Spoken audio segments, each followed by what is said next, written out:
Mobility का ऐसा unit भी होता है बेटा, थोड़ा डिस्कनेक्ट हो गया था एक बार, तो अगली यूनिट में मैं बता देता हूँ इसमें, सॉरी अगली वीडियो में। मोबिलिटी का एक ऐसा यूनिट भी होता है, ऐसा यूनिट ऑफ मोबिलिटी, इसको भी आप ध्यान रखें, इंपॉर्टेंट होता है ये भी।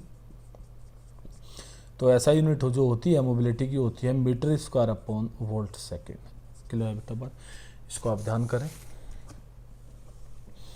उसके बाद नेक्स्ट होता है इसमें, ये भी इंपॉर्टेंट होता है, relation between current and drift velocity, यानी कि करंट और ड्रिफ्ट वेलोसिटी में क्या रिलेशन है। ठीक है, तो इसको समझने के लिए वही हमने कंडक्टर मान लिया और इस कंडक्टर को किसी एक्सटर्नल सोर्स के साथ कनेक्ट करा दिया।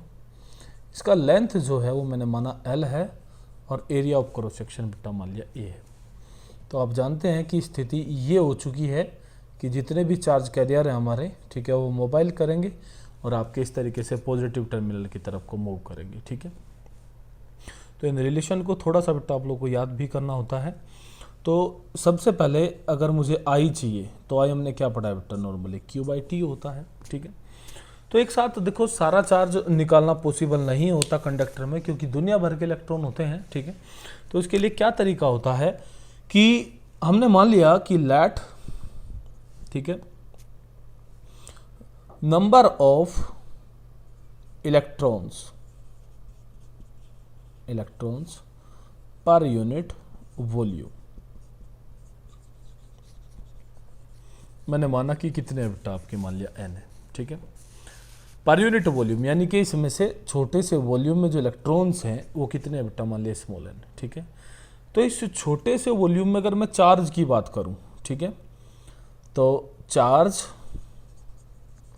इन यूनिट वॉल्यूम अगर मैं देखता हूं तो मैंने इसको मान लिया बेटा Q डैश। तो ये Q डैश जाहिर सी बात है किसके बराबर होगा बेटा, आपका total number of electrons available in unit volume और एक इलेक्ट्रॉन का चार्ज, तो N इंटू ई हो जाएगा। लेकिन हमें क्या चाहिए, हमें तो पूरे वॉल्यूम में चाहिए। तो इस कंडक्टर का पूरा वॉल्यूम क्या है, ठीक है, यानी कि कंप्लीट वॉल्यूम जो है इसका कंडक्टर का, आप देख सकते हैं वो कितना है बेटा, आपका एरिया इंटू लेंथ हमें क्या देगा, वॉल्यूम प्रोवाइड करेगा, यानी कि AL हो जाएगा। तो टोटल जो चार्ज होगा Q वो किसके बराबर होगा बेटा, total volume into total charge, यानी कि NE और इंटू AL। क्लियर बेटा बात, ये आप लोगों का चार्ज निकल के आ गया, इक्वेशन नंबर 1। और इसी तरीके से अगर बात आप टाइम की करें तो टाइम क्या होता है बेटा आपका, distance travel upon velocity. Clear बेटा बात, तो डिस्टेंस कितना ट्रेवल करना है इलेक्ट्रॉन को, L। ठीक है, और वेलोसिटी क्या होती है इलेक्ट्रॉन की इस कंडीशन में, ड्रिफ्ट वेलोसिटी, अभी हमने पढ़ी है। ठीक है, तो ये L अपॉन VD हो जाएगा। तो इन दोनों को उठा के आपको कहाँ पे रखना है, आपको Q अपॉन T में पुट कर देना है। क्लियर बात, तो जैसे आप पुट करेंगे तो I equals to Q NEAL upon ये L अपॉन VD। क्लियर बेटा बात, तो इस L से L क्या हो जाएगा आपका, कैंसिल आउट, और ये VD कहाँ पहुँच जाएगा आपका ऊपर।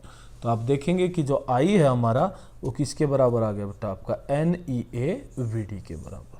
क्लियर बात, तो कहने का मतलब ये हुआ कि जो हमारा करंट होता है वो NEA VD के ऊपर आपका डिपेंड करता है। ठीक है, इस तरीके से डिपेंडेंसी होती है ड्रिफ्ट वेलोसिटी के साथ करंट की। तो ये जो रिलेशन आपके सामने आया है, ठीक है, ये एग्जाम के पॉइंट ऑफ व्यू से इंपॉर्टेंट होता है, क्योंकि इसके ऊपर न्यूमेरिकल पूछे जाते हैं, प्लस इससे आगे की कई सारी चीजें इसी के ऊपर डिपेंड करेंगी। ठीक है, तो इस फॉर्मूले को हमें आज के बाद याद भी रखना है हमेशा के लिए कि I इक्वल्स टू कितना होता है बेटा, आपका NEA VD होता है। बात समझ में आती है। ठीक है, तो इसमें से क्या करेगा, न्यूमेरिकल बड़े आसान होते हैं इसके ऊपर, इसमें से जैसे 5 फैक्टर आएंगे, इसमें से 4 दे देगा, 1 पूछ लेगा, तो बड़े आराम से। लेकिन ये क्वेश्चन आ जाता है एग्जाम में, मेरा कहने का मतलब आप लोगों से इतना है। क्लियर बेटा बात, तो ये रिलेशन भी मेरे ख्याल में बात समझ में आई होगी बेटा। ठीक है, तो आज की 3 वीडियो है आपकी, तीनों को आप पढ़ें आराम से, कोई दिक्कत हो बेटा मैं आपको फिर से आपको समझाऊंगा। ओके।